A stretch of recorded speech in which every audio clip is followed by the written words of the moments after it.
নমস্কার বন্ধুরা, সোমাদির রান্নাঘরে সবাইকে স্বাগত। আশা করছি আপনারা সবাই খুব ভালো আছেন। অন্য দিনের মতো আজও একটি দারুণ চাইনিজ রেসিপি নিয়ে চলে এসেছি, এগ প্রন রাইস। খুবই সাধারণ পদ্ধতিতে একদম রেস্টুরেন্টের স্বাদে বানিয়ে শেয়ার করব। সম্পূর্ণ ভিডিওটি দেখার জন্য অনুরোধ রইল। আমার চ্যানেলে নতুন বন্ধু হলে চ্যানেলটিকে সাবস্ক্রাইব করবেন আর পাশে থাকা বেল আইকনটি প্রেস করে রাখবেন, যাতে আমার সমস্ত রান্নার নোটিফিকেশান সবার আগে আপনাদের কাছে পৌঁছে যায়। আর ফেসবুক বন্ধুদের কাছে অনুরোধ পেজটিকে ফলো করার জন্য। চলুন দেখে নেওয়া যাক রেসিপিটি। এখানে আমি 500 গ্রাম জিরা রাইস নিয়েছি। দুবার তিনবার জল পাল্টে পাল্টে খুব ভালো করে ধুয়ে নেব, যাতে চালের গায়ে সাদা অংশটা চলে যায়। পরিষ্কার করে ধোয়া হয়ে গেছে, এবার আধ ঘন্টা ভিজিয়ে রেখে দেব। এবার চালটা সেদ্ধ করার জন্য আগে থাকতেই জল গরম বসিয়ে দিয়েছিলাম।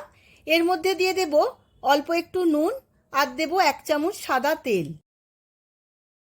জলটা খুব ভালো করে ফুটে গেছে, এবার ভিজিয়ে রাখা চালটা এই জলের মধ্যে দিয়ে দেব।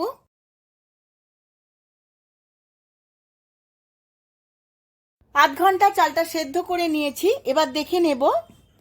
চালটা মোটামুটি 80% সেদ্ধ হয়ে গেছে। এবার চাল থেকে ফ্যানটা ঝেড়ে নেব। এবার অন্য একটি কড়ার মধ্যে তেল বসিয়ে দিয়েছিলাম, তেলটা গরম হয়ে গেছে। এবার দুটো ডিম এই তেলের মধ্যে ভেজে নেব। ডিমের মধ্যে অল্প নুন দিয়ে ডিমটা কুচো কুচো করে ভেজে নেব। খুব ভালো করে একটু ভাজতে হবে, না হলে রান্নার পরে ডিমের আষ্টে গন্ধ ছাড়তে পারে।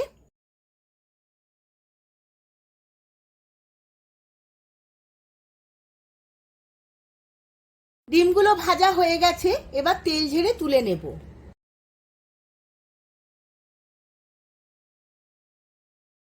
আমি ডিম ভাজার তেলে আরো একটু তেল দিয়েছিলাম। এবার চিংড়ি মাছগুলো এই তেলের মধ্যে ভেজে নেব। এর মধ্যে দিয়ে দেব অল্প একটু নুন আর 1 চামচ গোলমরিচের গুঁড়ো। এবার সমস্ত কিছু মিশিয়ে চিংড়ি মাছগুলো হালকা করে ভেজে নিতে হবে, বেশি ভাজলে শক্ত হয়ে যাবে।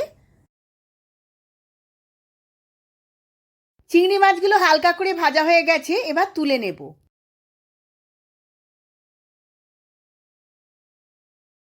আবারও তেল দিয়ে দিয়েছি, তেলটা গরম হয়ে গেছে। এবার এর মধ্যে দিয়ে দেব আদা আর রসুনের কিমা। আদা রসুনের কিমাটা খুব ভালো করে ভেজে নেব। আদা রসুন ভাজতে ভাজতে এর মধ্যে দিয়ে দেব গাজর। গাজরটা আমি খুব ছোট ছোট করে কেটে নিয়েছিলাম। আবারও এর সাথে খুব ভালো করে গাজরটা ভেজে নেব।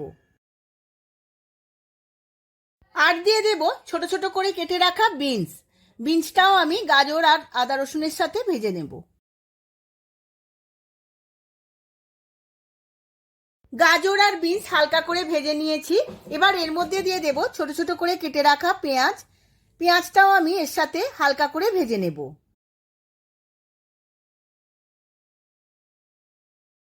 সমস্ত সবজিগুলো হালকা করে ভাজা হয়ে গেছে।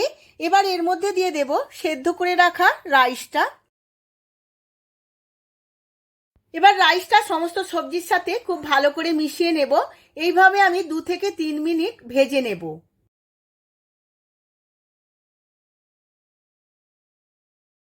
এইভাবে ভাজতে ভাজতে দিয়ে দেব ছোট চামচের 2 চামচ ভিনিগার আর ডার্ক সয়া সস দিয়ে দেব 2 চামচ। এবার সমস্ত কিছু খুব ভালোভাবে আবারও মিশিয়ে নেব। এইভাবেই আমি ভাজতে থাকবো আরো 2 মিনিট। এই সময় গ্যাসের ফ্লেমটা আমার মিডিয়াম থাকবে।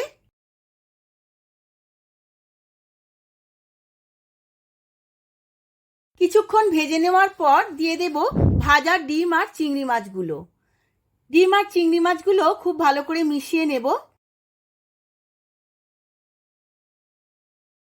আর দেব স্বাদ মতো নুন আর 1 চামচ গোলমরিচের গুঁড়ো। এবার ভালো করে মিশিয়ে নেব।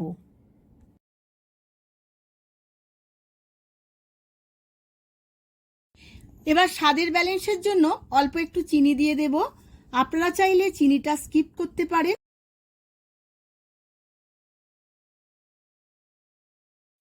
সমস্ত কিছু খুব ভালো করে নাড়াচাড়া করে নিয়েছি। এবার দিয়ে দেব ছোট ছোট করে কেটে রাখা স্প্রিং অনিয়ন। স্প্রিং অনিয়নটা দিয়েও আমি ভালোভাবে নাড়াচাড়া করে নেব। রেসিপিটা আমার একদম রেডি হয়ে গেছে, এবার আমি সার্ভ করে নেব।